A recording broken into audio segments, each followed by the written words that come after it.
지금 고점 대비했을 때 빠진 그 가격선, 그 정도 가격이라면은 매수를 해도 적절하고, 만약에 그런 수준이다라고 봤을 때는 굳이 그 매입을 할 필요가 있겠냐. 뭐 접는 것도 하나의 답이다. 매매 흐름을 보는 게 조금 더 현명할 것 같고, 매매 흐름 안에서도 노원구 같은 경우는 금리의 동향하고 조금 더 상관성이 크다. 내년에 금리 인하를 한 번 정도 이상은 하지 않겠냐라는 시장의 뭐 희망들이 좀 섞여 있는데, 그 희망에 맞춰서 저는 금리 한 번 정도 인하됐을 때 매수를 하는 것을 좀 선택을 하길 바라겠습니다. 네, 안녕하세요. 손바닥 부동산 시작하겠습니다.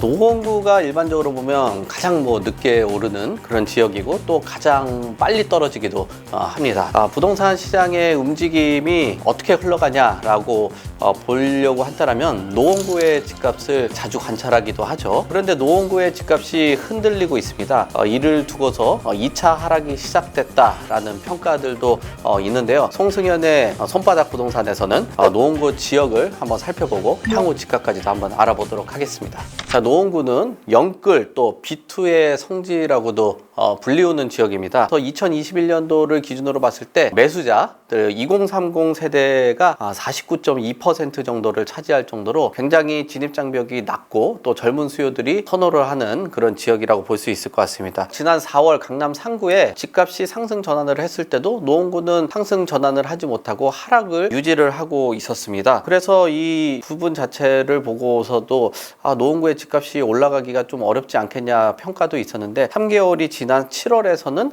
온기가 조금씩 돌기 시작했다. 이유가 뭘까요? 앞에서도 말씀드린 것처럼 이 지역의 주요 매수자들은 자금이 넉넉하지 못한 2030 세대라고 볼 수 있을 것 같고요. 또 확실히 오를 때야 돼서 매수에 좀 임하고, 또 집값이 떨어질 때만 해도 자금의 여력이 충분하지 못하다 보니까 버틸 힘이 좀 부족해서 매물을 좀 던지는 그런 경향성들을 나타나고 있습니다. 하락세라고 해도 실거주 하면은 버틸 수 있을 거 아니냐, 그리고 상관없지 않겠냐라고 의견들을 많이 주시는데, 자산에서 가장 무거운 평가를 받고 있는 집이라는 게 그렇게 쉽게 언제든지 살 수 있고 언제든지 팔 수 있는 그런 상품이 아니다 라고 경험을 통해서 이제 우리가 알고 있게 되는 거죠. 노원구 집값이 최근 들어서 또 다시 한번 하락을 시작을 했습니다. 한국부동산원에 따르면 11월 첫째 주 노원구 강북구 아파트 값이 0.01% 정도 하락을 했는데요. 노원구는 지난 7월 11일 조사를 한 이후에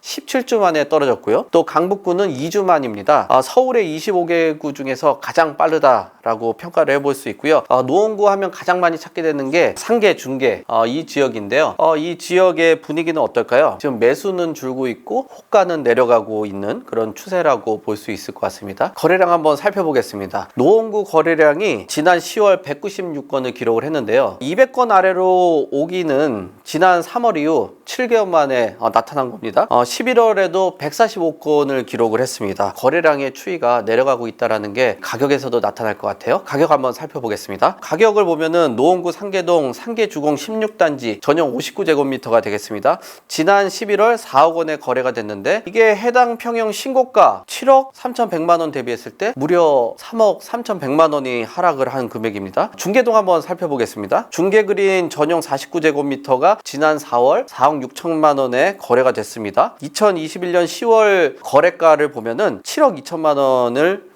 기록을 했습니다. 그때 대비했을 때 하락률이 무려 한 36%가 하락을 한 겁니다. 그럼 재건축 단지가 그래도 시장을 선도하는 그런 아파트 상품이기 때문에 어떨까라는 흐름이 궁금해서 한번 체크를 한번 해보겠습니다. 준공 40년 된 아파트가 몰려있는 재건축의 중심지라고 불리는 곳이 있죠. 상계주공 5단지 조합집행부가 지난달 재건축의 예상 공사비를 근거로 해서 그 추산에 대한 결과가, 지금 전용 면적 84제곱미터의 재건축 아파트 배정받으려면은 추가 분담금을 5억을 내야 된다 라는 분석들이 나오고 있습니다. 근데 이게 지금 이 단지에 지금 실제 거래되는 가격 수준이 5억이거든요. 그럼 이 5억에다 추가 분담금 5억이라고 하면은 여러분 지금 당장 재건축 사업하는데 이런 여력이 충분할까라는 거에 대해서 고민을 할 수밖에 없는 것 같아요. 결국 상계주공 5단지 지난 25일 소유자 전체 회의를 열고 GS건설의 시공사 선정을 취소하기로 했습니다. 공사비 상승 압력이 역시 재건축 사업의 사업성을 떨어뜨릴 수 있다라고 평가를 해볼 수 있기 때문에 당분간 오래된 재건축 아파트의 수요를 찾는 것은 굉장히 국지적으로 특정 지역에 속할 수 있다라고 전망을 해볼 수 있을 것 같습니다.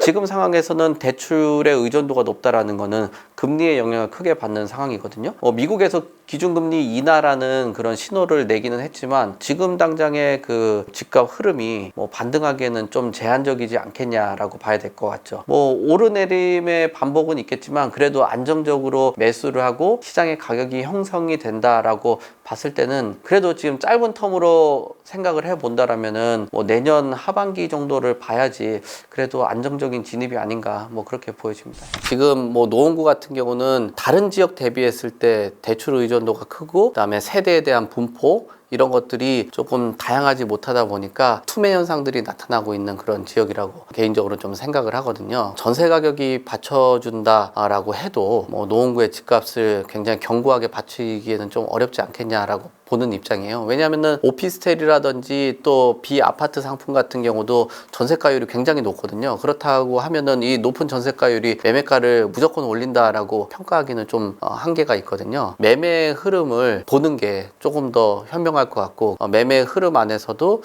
노원구 같은 경우는 금리의 동향하고 조금 더 상관성이 크다. 전세 가격이 좀 하방 지지를 한다라고 해도 매매값을 좀 크게 막기에는 좀 한계가 좀 있지 않겠냐라고 보여져요. 그렇기 때문에 전세 가격이 일정하게 회복했는데도 불구하고 한 36% 정도 고점 대비해서 떨어지는 이유가 그런 것들이 아닌가라고 보여집니다. 금리하고 대출의 상관성이 크다 보니까 금리가 한 번 정도 인하된 이후에 매수를 하는 것도 좀 적절하지 않겠냐라는 생각을 하는 거거든요. 내년에 금리 인하를 한 번 정도 이상은 하지 않겠냐라는 시장의 희망들이 좀 섞여 있는데 그 희망에 맞춰서 저는 금리 한 번 정도 인하됐을 때 매수를 하는 것을 좀 선택을 하길 바라겠습니다.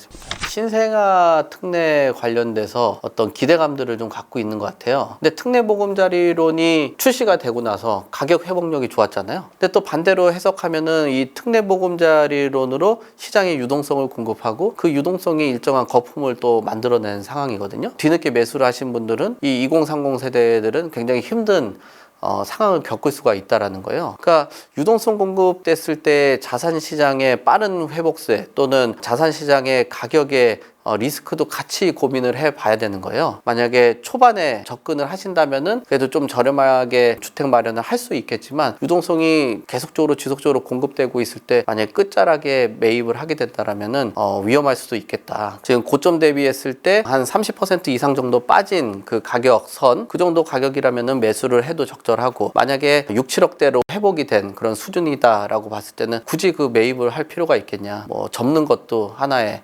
답이다라고 말씀을 드릴 수 있을 것 같아요. 업계에 있는 분들이랑 여러 가지 이야기를 하면서 나오는 얘기는 그냥 우스갯소리로 이런 얘기를 합니다. 서울에 이제는 답이 없다. 답을 찾기가 힘들다라고 이야기를 해요. 사업이 아무리 어떤 정권과 정책이 개입된다라고 해도 쉽지 않다라는 거예요.